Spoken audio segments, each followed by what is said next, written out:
Sláinte and good evening to anyone who is going to join us this evening. Thank you very much for paying attention. And look, it's an interesting week. We've got so many Sláintes on this week. We're on tonight, tomorrow night, Thursday night. We're on Sunday, Monday, and right the way through to next weekend. So lots of people to see. But tonight, we're very lucky. We're going to be joined by Sabine Sheehan, who at the moment is the global brand ambassador, the one and only, top of the food chain when it comes to brand ambassador for Lambay. And yeah, proper excited to have Sabine on today. Are you ready, Sabine? You're okay? You can come on? Yeah, thumbs are up. Excellent. Let's bring you in. Okay. How are we? Good evening. How are you? Good. Listen, we have a lovely wee following, Sabine, and most of them they're now becoming regulars to this show. So this is episode 22. So you can imagine we've been at this for a couple of weeks, and we've still got lots and lots to go through. So even into, and I'm just going to click on them. So there's William and David Boyd. So David Boyd Armstrong's up in Good evening, everybody. It's so cool to see you all. There's Michael, Connor, Robert over in Sweden. How are we? Mark, Tommy, good to see you, sir. Ian Garrett, how are you? I'm not a TV star. I might have been on TV. It is. Oh yeah, you paid him to say that. Aye, did I though? Cognac Lambay in the glass. There you go. Someone's already got it. Having a wee drink. Okay. Evening, Eddie. How are we? Jonathan Ramirez, good to see you. Warn her we're mental. Okay. All right. I'm up for that. There's Eric all the way in from Belgium. Great to see Eric again. Thank you. Oh, lovely. Look, I'm gonna pour myself, because we're gonna chat Lambay all evening. Sure. I'm gonna pour myself the small batch blend. So that's what I'm gonna go for. Okay. And you just love the way the cork pops on a whiskey bottle. It's great. Your bottles are class, but I really love this puffin, and then I'm all about the wildlife. I think that it's great. I have yeah, he's kind of there right up on the top. He's cute. He's very cute. I have a caravan up in Ballycastle, up in the north coast, and just across from my caravan, the first island that I see when I look out to Scotland is Rathlin, and it has a puffin colony. That's right. Yeah, so it has its puffin colony, and it's very famed for that. So yeah, the puffin. So tell me just about the label. I just want to know about the label first of all, Sabine, because it's okay. Cool. It's a good place to start. So the small batch blend, as you can see here, is blue, which is a rather unusual color for a bottle of whiskey. And the puffin is our central character because he's the indigenous bird on the island of Lambay, which our whiskey is named after. But he's wearing a tuxedo, which is kind of unusual, with a little dicky bow, and you can see the little kind of flower on his jacket, the clover. And he's got oak casks flanked on each side of him with a fleur-de-lis, which is our little indicator of French cognac casks. And he's got kind of an aeroplane and a bird next to him, and they all have a significant meaning. So I suppose, first of all, the puffin, we chose him as our central character because he's a bit of a quirky bird. He's a bit eccentric. He's a beautiful little thing altogether. And they're on Lambay, and I think they're in the west of Ireland. They're in the Skelligs. They're absolutely up in the north as well. And they've made Lambay their home. And we kind of feel he represents us as a bit of adventurous spirit. He's a bit of a quirky guy. And he's wearing a tuxedo because it kind of connects the family that come from Lambay. The Barings, who've been living there since 1904, originally came from, they were merchant bankers from Tuxedo Park in New York City. So we felt we'd put him in a little tux, give him a little bit of a dapper feel, And the clover that he's on his lapel is kind of connecting the Irish heritage with the French in a way. And therefore, it just kind of makes it stand out a little bit on our bottle. And he really represents everything we're trying to do. By, I suppose, crossing the divide in what is normal and what isn't. So everything about us is a little bit different. I know most brands say that, and I don't want to come across as a marketeer, but the Lambay puffin is quite an unusual little bird, and you don't see him very often because he's shy. The island is also known for wallabies, but we weren't going to put a wallaby on our bottle because then we'd probably be confusing the Australians and maybe we might be insulting them as well. So we stuck with the puffin, and yeah, I think he's going to be there forever. It is interesting, and I do mean this. I'm a fan of birds, a fan of wildlife, but it's just lovely to see it on the bottle. Loving that. I didn't know anything about this. So the tuxedo, that's a lovely kind of nod to. Yeah, it's an extraordinary story. Like, Paul, I didn't even know where to start when I came on board with this. It was like, you know, you're trying to find authentic, you know, DNA when you're trying to bring a product or a brand together. And the bearings, like the island itself, let's start with Lambay, right? So it was discovered by the Danes in the 8th century. It was once a volcano. It was, you know, recognized in both the Bronze Age and the Iron Age. It is, good evening, John. So yeah, it's been in Irish and the British Isles history for a long, long time, and has deep connections with North County Dublin here in Ireland. And how are you, Tim? Good to see you, my man. And yeah, so I think when we were being creative around how we're creating our identity, the Baring family bought the island in 1904. So it's privately owned, and it's been in their family for 7 generations. So let's just go back to 1904. So that was an incredible time, especially in the US. And this banking family, Barings Bank, which most people would have heard of, right? We're a very powerful, elite banking family. And Cecil Baring fell in love with a divorcee called Maud Lauriard, who's the daughter of the tobacco tycoon, Charles Lauriard. Now, when you get divorced in the early 1900s and you come from aristocracy and a fine family, that's pretty scandalous, right? Yeah. Before Twitter and social media, yeah, so people read about it in the paper. And so he actually had to leave the business to escape the scandal and the prying eyes of high society, and kind of reversed back to Europe and to Switzerland when he saw an advert in an English newspaper advertising the island of Lambay for sale in the Field newspaper for £5,200. Wow. And he decided to buy it. And what's that today's money? What's that look like today's money? Oh, I think, God, I think it's around 600 million or something like that. It would be. No, not as much as that, surely. No, I'd say it's probably around 6 million. I'd say that's a lot. Yeah, but still a lot of money back then. It's a lot of cash. You know what I mean? You can't. Yeah, it was a lot of cash. Well, it was money that, you know, very few had, I suppose. Yeah. And just remember, I mean, this is a family that have come from living in, you know, a very upmarket part of New York, which was at the turn of the century, you know, where they were living in really big houses with vast amount of modern facilities that Europe wouldn't have had just yet, apart from maybe Paris or, you know, the bigger elite cities in Italy and Spain. But moving back to an island that was pretty much in disrepair, and all that was on it was this old 14th century fort in ruin. And they decided to say, okay, we're going to visit this place. He fell in love with it completely. Himself and Maud pretty much decided to make it a labor of love and invest 35 years, if not more, of their life building up this island and creating these wonderful buildings that are there today. And they took on the services of a very famous architect of that time called Edwin Lutyens, who was super famous, for example, for designing buildings in New Delhi, in Paris. He was famous for his arts and crafts style and became a personal friend of the Barings. And they gave him a carte blanche, you know, budget and said, design our island and design our castle and our houses. And, you know, and it became something that was originally a 5-year plan for a small dwelling to be built. And it ended up being a 35-year labor of love. So what you have now today remaining is this beautiful island with domestic buildings near the shoreline where people had lived, and a small community had once lived on the island. And then inside is this kind of stone wall, circular wall, almost like a fortress.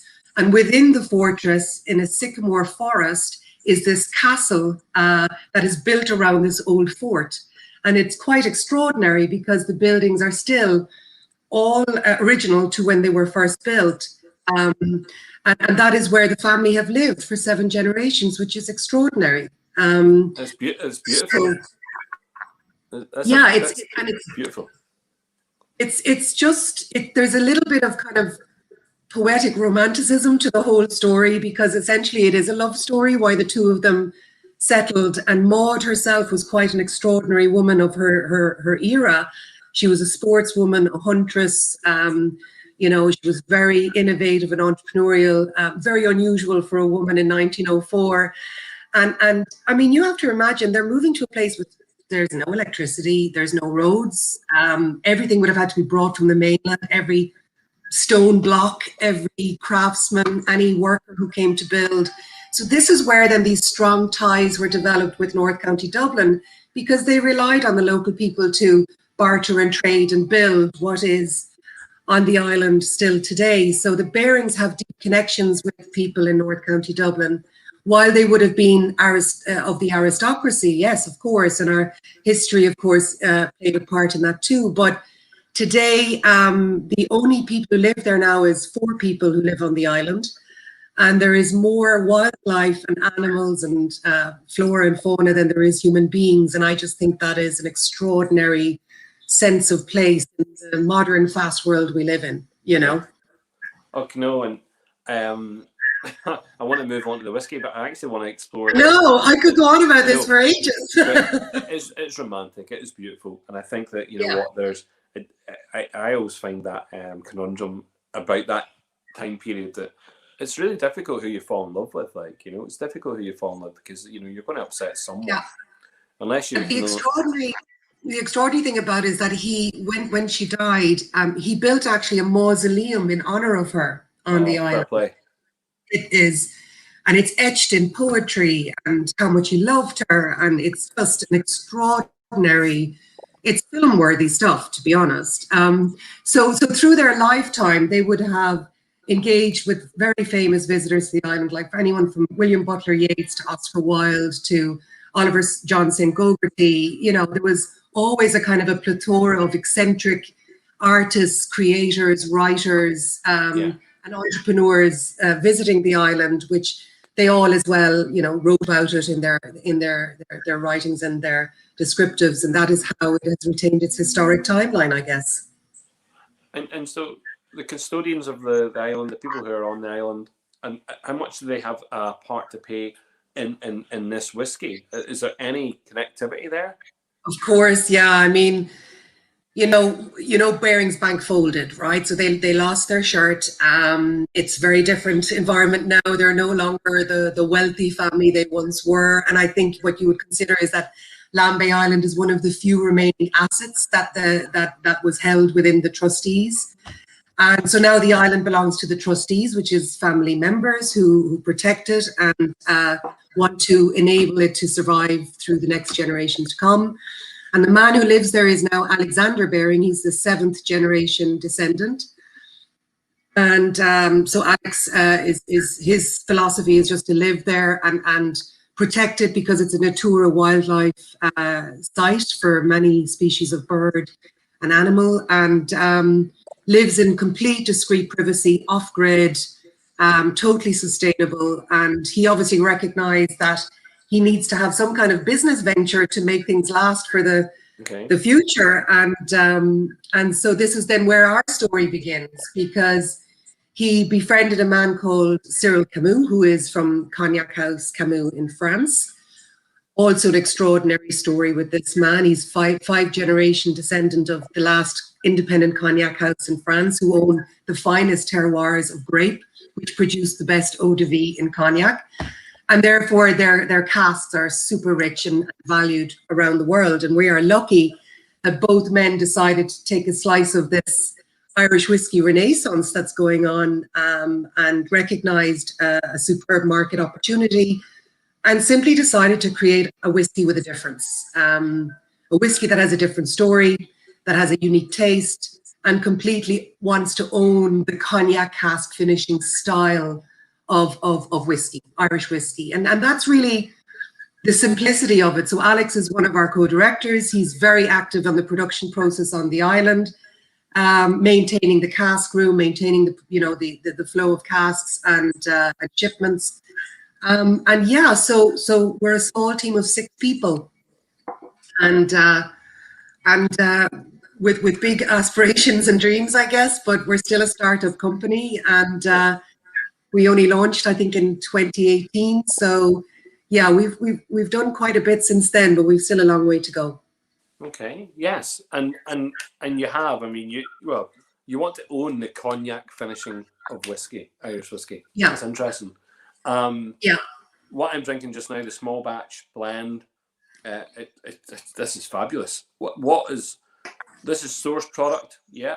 Of course, yeah. So we're part of the kind of independent bottlers and blenders, this kind of new, I suppose, segment of the Irish whiskey category that has developed over the last few years. There's plenty of independent bottlers and blenders out there. So yes, we source our whiskey from several different distilleries. Obviously, we can't name them all, but some are down in West Cork and some are in the north. And, that's about as far as I can say. But we're transparent about that. And the reason why we don't just buy from anybody. That's not our modus operandi. We really look for the distillate that suits the cognac cask finish we're looking for. So our first 2 releases is the small batch blend, which you're drinking, and our single malt. And we wanted to create a whiskey that's really, first of all, the small batch blend is super easy to drink. It's very, very versatile. It's got a lot of Moorish quality to it. It's 40% ABV. It's got floral sweetness, all of the lovely attributes of a triple distilled Irish whiskey that you would expect, I think, personally. Yeah. I doff the cap to the distillers who created the distillate. It's bourbon cask matured, of course. And then we take over the whole kind of finishing of the process, maturation and blending and finishing within the cognac cask. And the cognac cask is the area for me, Paul, that I guess I had to learn a lot about, because I'd not really known much about it. My previous history was with Irish distillers, which was primarily sherry cask or, port cask finishes. So for me, the whole cognac cask and French oak understanding of the wood and the qualities that these kind of deep, rich fruit notes bring to a whiskey is quite extraordinary, as well as being super complex. And it's not something that's easily done, because French oak it's a wonderful wood. It's more porous than your American oaks, right? Leaves in a little bit more air. It breathes a bit more, so that interaction of those aromatic kind of compounds in cognac really imparts a richness to the whiskey. And cognac's taste profiles is at least 3 times more than whiskey in terms of, diversity of fruit notes, rancio, the tones that can be really, brought into the distillate. So I found that really intriguing. And if you do it too much with the small batch blend, if you allow it to mature too long in the cognac cask, then you're not getting that lovely floral sweetness that you're enjoying in your glass right now. It kind of dominates it. So this is where this kind of master blending comes in. And I'm not a master blender, but we have a French cognac master blender. And I think this is really his expertise in understanding when to pull back and when to give a little bit more, depending on what whiskey spirit you're dealing with. And that's nice that you have that relationship. That's a lovely relationship to have with someone who's working with those casks as a constant, and understanding the pre or the seasoning liquid that's being used for it. Unlike a lot of other distilleries who will just randomly phone up, I don't know, maybe Maker's Mark or Buffalo Trace or Yeah, well, brokering casks is I need casks, like guys. Send me casks. And they yeah, get these casks. send me whatever you got. I'll take it. I'll put it in my warehouse. I'll see what happens. And unfortunately, we don't have the warehouse space to afford that luxury. But but 2, the fact that we can, our master blender is based in Cognac, France, and he goes to Landaroyal Distillery where the casks are. He hand selects them. They could be anything from 5 to 50 years old, and he then matches those to what we're trying to create. So on the island, we are maturing our single malts. So that's where all of the maritime influence is coming into the casks. It's 100% malted barley Irish single malt. And that takes a much deeper, longer maturation in the cognac cask, which is kind of sexy because I think it really plays with the different flavors.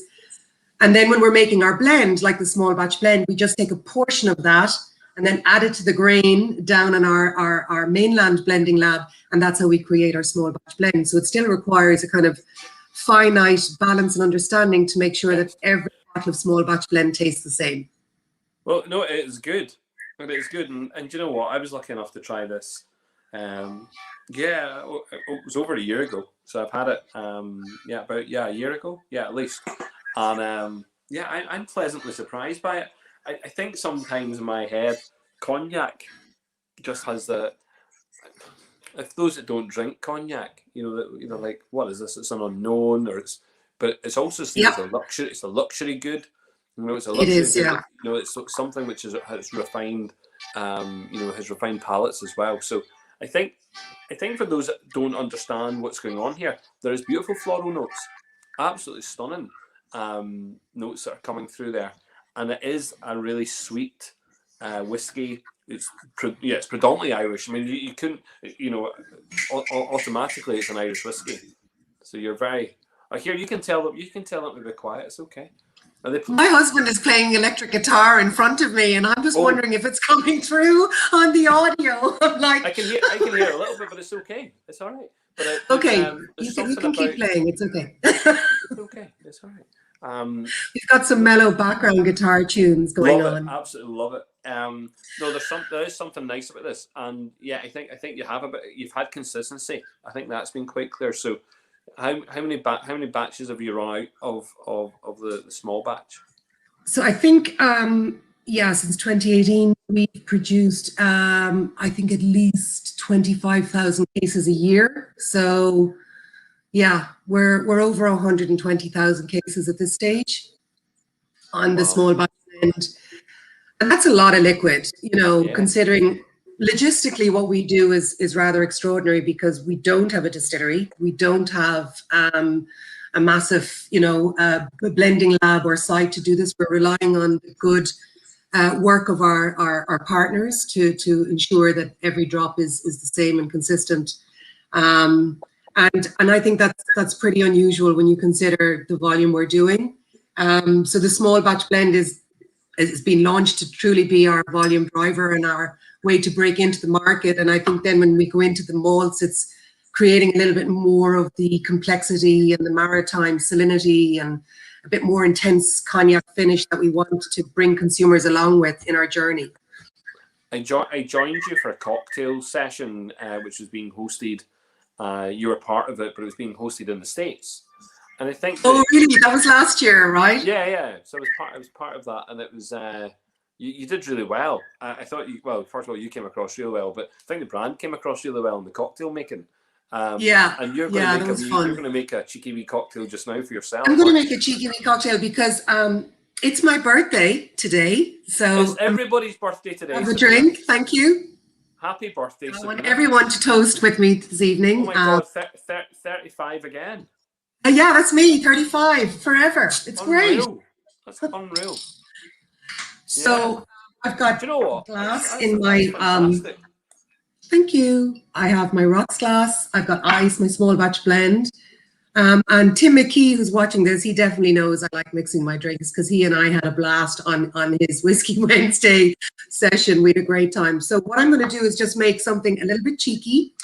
So I use a ginger beer, which I think is really cool. And I've added a shot of small batch blend. And I top it up with the ginger beer, so it's really nice and bubbly and fresh. So the ginger, as you know, is a match made in heaven when it comes to Irish whiskey, especially a blended whiskey. And then I'm just taking a very simple, nice little sprig of lemon zest, and I'm just zesting it over my glass, and I drop it in. And I wish you all a Sláinte. Yeah, Sláinte, indeed, and happy birthday to you. Thank you. Now, if I'd known that, I have to say happy birthday to a couple of other people. So we have some famous people have birthdays today. So Brendan Carty from Cologne Distillery, happy birthday today. Happy birthday, Brendan. Actually, I watched the whiskey program on television this week. I don't know if you saw it, Paul, where Fionnán O'Connor and was doing a fantastic program about the history of Irish whiskey, and especially in Northern Ireland. And the whole story around Ecklenville and Old Cumber now being released again this week is super exciting. So you saw me. Sure, I'm in it. I saw you, I did, and I saw Brendan, and I just want to say, guys, it was a great program. I think everyone in the world should see it again. It was super. It was super, and do you know what? I had loads of fun. I have a wee competition on at the moment for the festival. If anyone can guess the exact number of times whiskey is said in that program, they're going to win a prize. So it's the exact number of times. You have to watch it and you have to go through it. And some people have. They've really tried hard to get it. Oh my God. Some people might be close to it. I'm not going to give it away. But and also Ian Garrett. So on this page, he's down as John McDougall. It's his birthday as well. So happy birthday, Ian Garrett. Happy birthday. Geminis unite. I'm a Sagittarius. I'm a full on half man, half horse thing going on there. I'm a schizophrenic, so look, it's okay.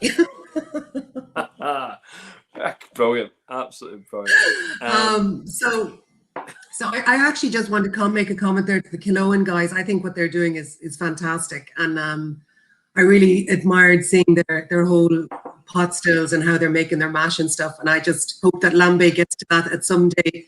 We have plans to put a little micro distillery on the island. So we just got our planning permission last year and a little bit of funding, which helps. But of course, with COVID, things have slowed down dramatically for us. But someday I would love to be able to be applying our own mash bills to our little micro distillery on Lambay. So I really admired what I saw what those guys are doing. Yeah, and I'm not too sure if it's the smallest distillery anymore, but it was at one point the smallest distillery on Ireland. But it is fantastic. I mean, these flame-fed stills, they are, there's no mucking about there. And it's fabulous. Such a small production, but I think those kind of productions can be replicated across the country. And I'm not sure if everyone can match Brendan's enthusiasm or indeed stamina, but I think actually it'd be nice to see lots of small distilleries, and lots of small little outputs. It's nearly potching making, but legalized. That idea. I know. This is like when you go to Cologne, that's what it feels like. It's like Jesus. Yeah. They're potching makers, and they're making great potching, and yet for us it's whiskey and they do the gin and other such likes, but it's that feel to it. It's not industrialized. It's not this industrialized, big massive processing plant. It's these guys that are working hard. So if Lambay can emulate something like that, on the unreal, brilliant, absolutely. That would be super cool, right? So But what you're doing is cool.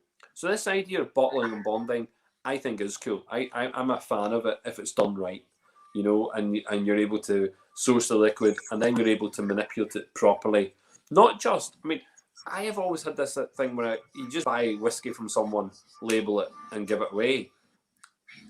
Where's the love and relationship there? Is there much of that?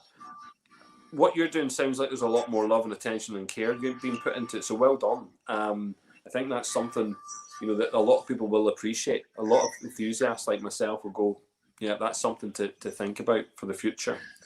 Thank you. I appreciate those words. Yeah, listen, you're getting some questions here as well. So can you take a trip to the island this summer? Can I go yes or no on that? I'll tell you why. Because there is boat trips. So there's Skerries Tours, an Irish commercial charter. They run boat trips out to the island, and you can kind of do, nature walks around the island. You can hire a boat. There's loads of boat companies around North Skerries and Rush that will take people over and back. So yes, you can. Will you see the whiskey and visit the whiskey warehouse? No, because of COVID, we're not allowed to bring people over purely because of the restrictions we have at the moment. But let's say we weren't living in a COVID world for a minute. And what we started to do in 2019 was create a kind of a whiskey experience. And I use that word very fluidly because we will never be the kind of brand that bring you to a brand home and bring you to the visitor center and then the gift shop. And then, you know, that's not what we are. We would prefer you to put on your Wellington boots, your rain jacket, get out onto the island. Let's go wallaby spotting. Let's go through the fields. Let's spot a deer.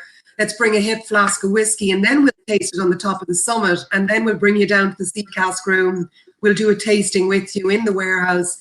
And that's really all we have to offer at the moment. But I think even saying that, it's something a little bit different because, one, it's combining the passion of what we have for the island and the beauty around it.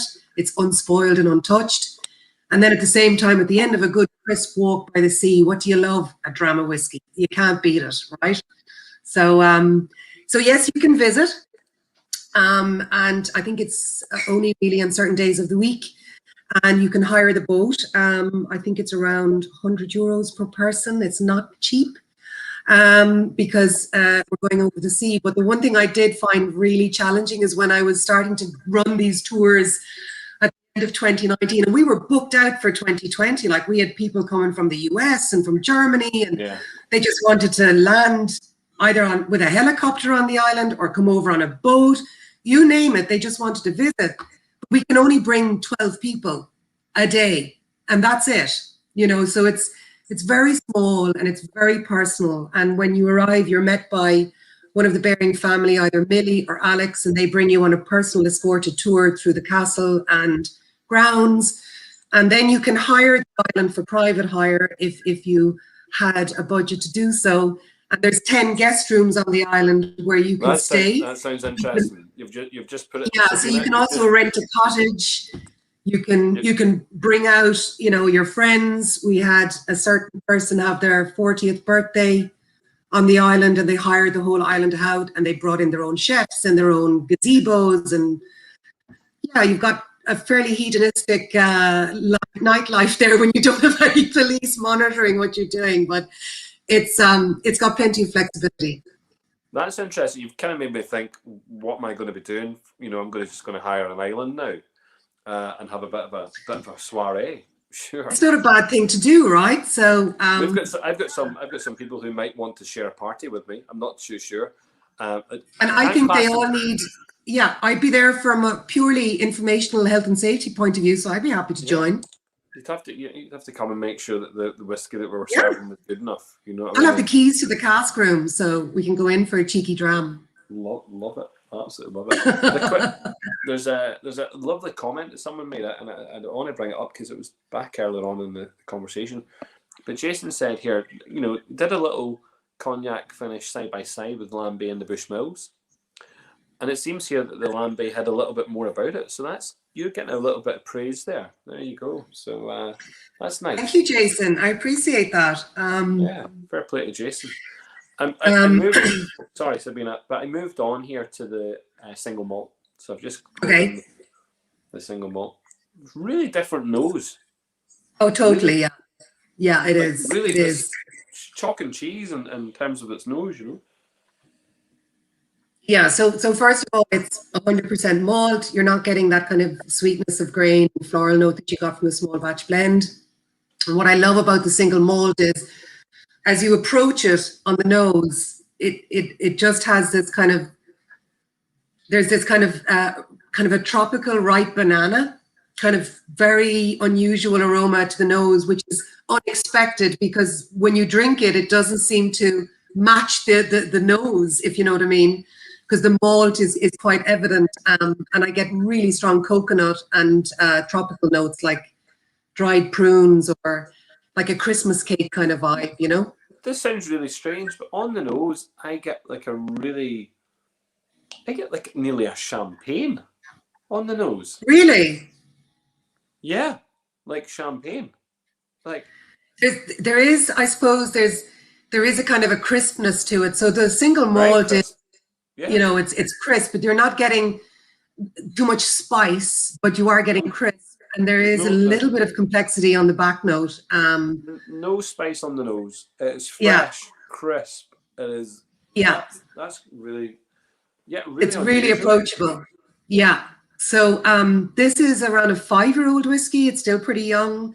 It's finished for 6 months in a cognac cask, and it's partially single malt that's exposed on the island. So you're getting a little bit of salinity. You're getting rich, deep, aromatic complexity from the cognac, but it's not over dominant. So I think the mouthfeel is round, lush, with a long lingering finish and just that hint of spice on the back note, which I think is really delicious. So if you had a wee piece of dark chocolate now, Paul, something around 70% plus, and you just let it melt on the tongue there with your cognac cask finish single malt. I'm going to have a look, see if I have it in 2 seconds. It's well worth it. It seriously is. Or for those watching, if you are by the sea and you want to shuck an oyster, throw a little bit of single malt in the shell there and just knock it back. It's just wondrous. It's an explosion in your mouth. It's fantastic. I've got Biscoff. Hold on.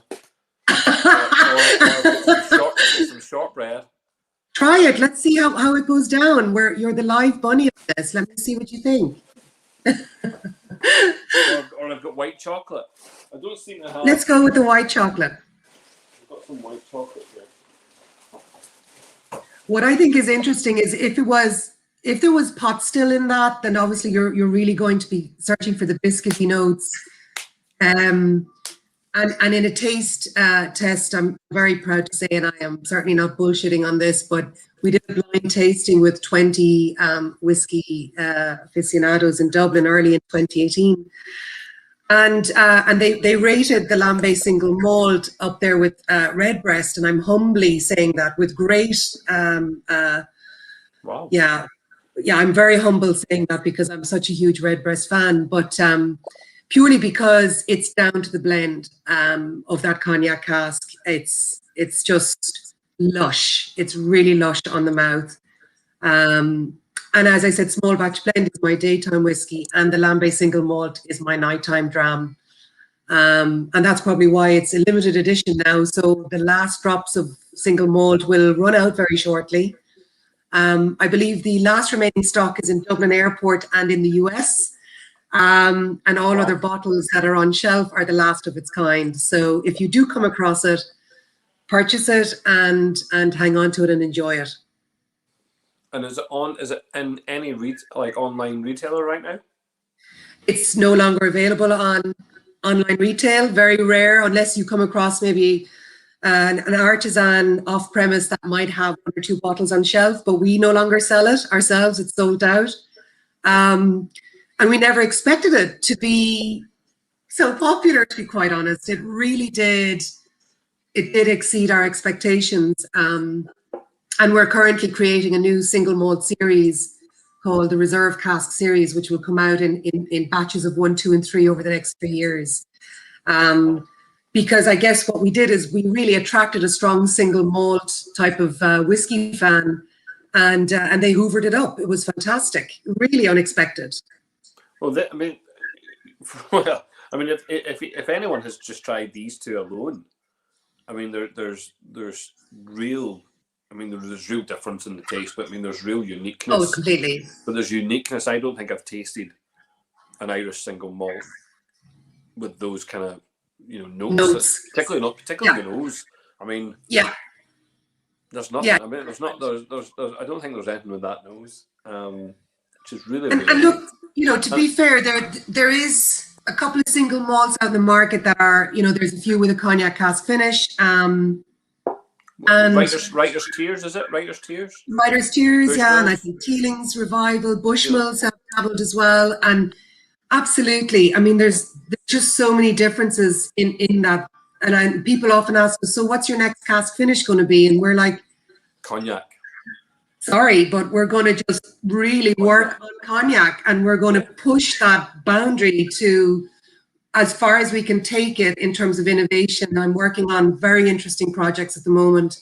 So where could you go with peated and cognac cask finish? Where could you go with, single pot still and cognac cask finish? And how are you going to, diversify between first fill and second fill and third fill? And I don't want to give away all our secrets, but I'm super excited.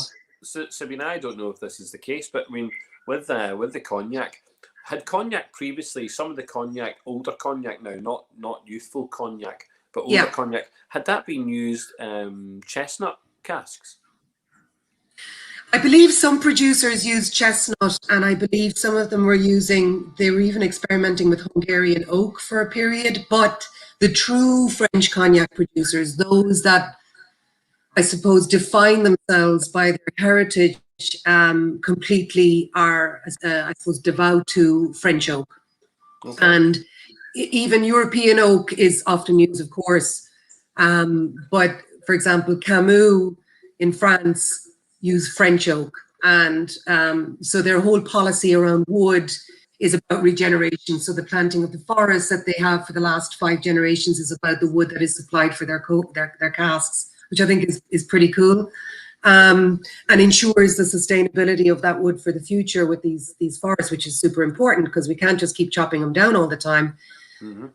And but what amazed me when I visited the distillery in France, and as you quite rightly said, cognac is a luxury, always considered a luxury product. Yeah.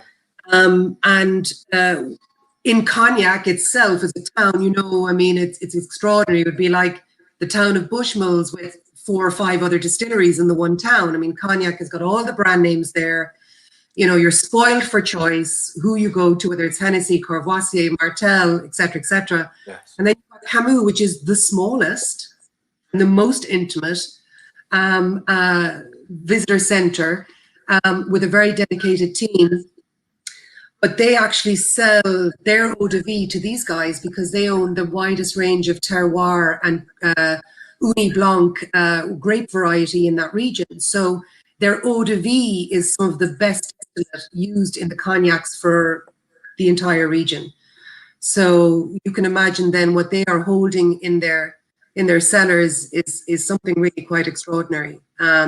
Wow. So we were tasting eau de vies that went back to even the Napoleon era. It was extraordinary from the 1800s. And personally, for me, when I drink cognac, my heart just starts racing.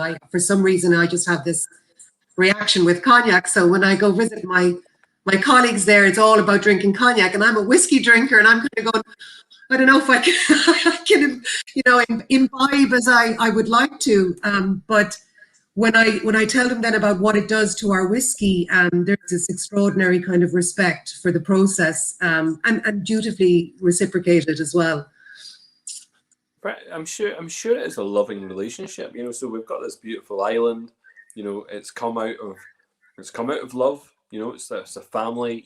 Have made it, and now we have a fantastic relationship here between Ireland and France, and those two, big industry. The cognac and the whiskey working hand in hand to create something special. Listen, you have done well. I am impressed. I'm sure other people have been impressed too. People are, making points that they see things that are coming. We're excited for you to be part of the festival. I'm not going to tell everyone what's on show at the festival for you just now, but you're going to do an introduction tasting set, which I think is beautiful.